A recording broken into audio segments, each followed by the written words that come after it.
ছেলে মেয়েকে আমরা সুন্দর করে সমাজে উপহার দিতে পারি।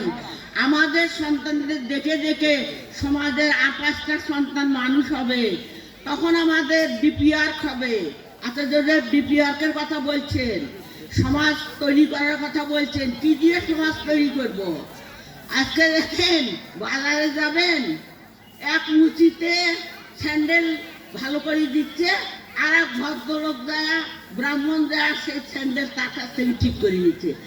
এক জেলে মাছ বেচতেছে, আর একজন দেয়া মাছ কিনতেছে। একজন ঘরের বউ, নতুন বউ অসুস্থ হয়েছে, হিন্দু বউ, আর একজন ডাক্তার মুসলিম, সে বড় ডাক্তার, তার কাছে নিয়ে তার হাতে দিচ্ছে, আমার বৌমাকে সুস্থ করে দাও, আমার মেয়েকে সুস্থ করে দাও। তখন কিন্তু আমরা ভাবি না ও কি আমি কি, শুধু ভাবি ও ডাক্তার, ও মানুষ, আমার বৌমা মানুষ, আমার মেয়েটা মানুষ, বাঁচানোর জন্য তার কাছে দিলাম। এই যে আমাদের মনোভাব। বাজারে আমরা যাই, এক একজন এক এক জিনিস বিক্রি করে, আমার প্রয়োজনে আমি কিনি। ওখানে যাই আমি দেখি না তুমি মেথর না মুচি, আমি সাধু না সন্ন্যাসী, এটা নয়। এই লেনদেন, কেনা বেচা, সংসার, কেনা বেচাটাও ধর্ম।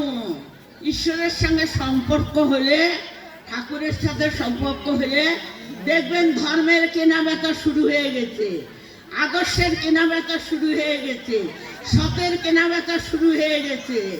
এইটা আমাদের পাল্লা ভারী করতে হবে। আমাদের পাল্লা ভারী না করলে আমরা টিকতে পারবো না নিজেরা, আমরা সংসারকে টেকাতে পারবো না। কিসের আমরা সংসার পরিবার গঠন করব, কি আমরা সমাজ তৈরি করব?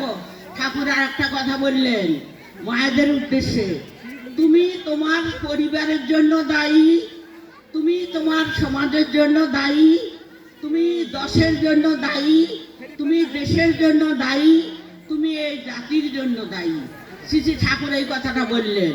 ঠাকুর আরো একটা কথা বললেন, মেয়েদের ইউনিভার্সিটি, তার সংসার, তার শ্বশুর বাড়ি।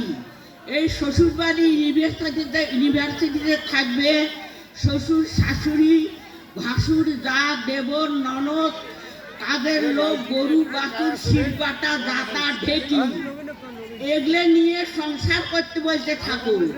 আর এই সংসার করিয়ে যদি কোনো মা রমণী হইতে পারে, লক্ষ্মী বউ হইতে পারেন আপনারা, তাহলে আপনাদের ঢাকা ভার্সিটি, রাজশাহী ভার্সিটিতে পড়তে হবে না।